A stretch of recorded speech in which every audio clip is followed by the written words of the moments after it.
gente, para evitar, né, a gente está, claro, lembrando no meio de uma pandemia, a gente passou 2020, né, com muitas pessoas trabalhando em casa, no home office, e aí o que aconteceu? A galera teve que se adaptar ali ao ambiente da casa. Os funcionários precisaram dar um jeitinho ali para não confundir o limite da casa com o escritório. Vamos falar sobre isso agora, porque o Laboratório de Pesquisas e Tendências Back to Humans traçou um perfil dos profissionais que agora estão trabalhando em casa. Vamos ver na tela, olha só.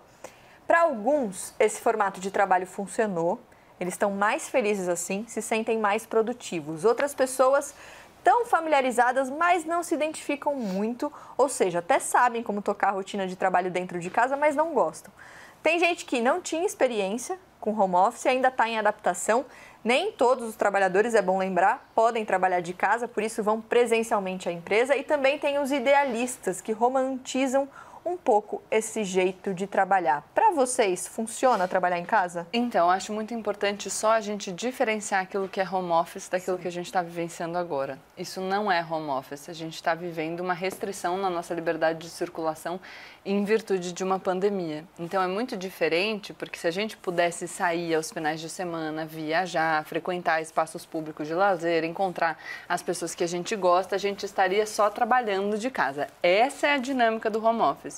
E eu digo isso porque muita gente que não se adaptou a isso agora pode, enfim, se adaptar ao home office numa situação de normalidade, em que a gente possa sair de casa. Né? Exatamente. Então, é só porque eu acho que a gente, enfim, vinha imaginando essas outras possibilidades, o que é muito interessante. Você pode mudar a configuração das cidades, inclusive, porque as pessoas não precisariam mais trabalhar perto dos escritórios, então você descentraliza os centros urbanos, você pode criar a possibilidade de surgirem comércios, novos centros, em virtude dessa descentralização. Você garantiria, por exemplo, que as pessoas, os profissionais, tivessem mais tempo para ficar em casa com a família, porque você evita o tempo de deslocamento, e aí, de repente, a gente pode ter um preconceito em relação ao home office, porque o que a gente experimentou durante a pandemia nos traz uma espécie de trauma. Então, é muito importante. Home office não é isso que a gente está vivendo.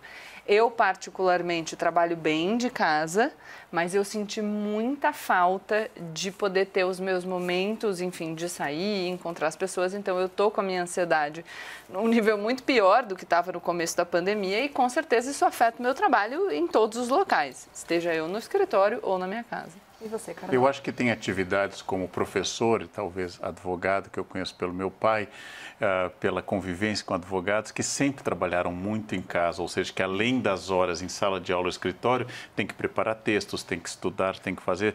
Professor sempre teve home office sábado e domingo.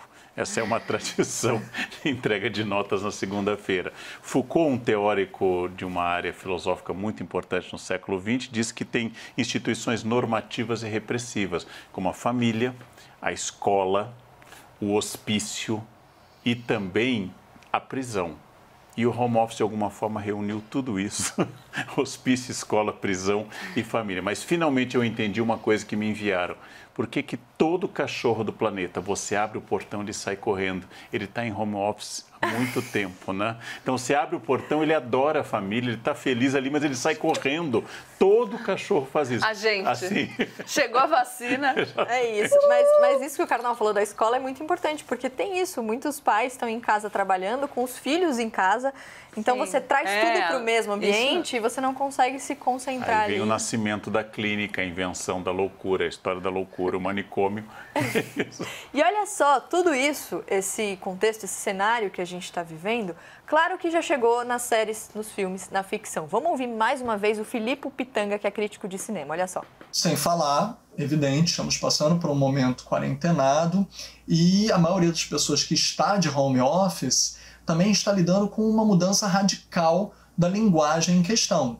Você está vendo cada vez mais encontros virtuais como esses, por exemplo, em vídeo, ou a intimidade que transborda para os cantos da câmera, podendo aparecer de repente, e até mesmo deslocamentos de empatia que podem acontecer sem a gente nem sequer sair do lugar. E eu acho que esses temas híbridos estão evoluindo cada vez mais. E a gente vai ter muitas narrativas inovadoras aí para desbravar no horizonte.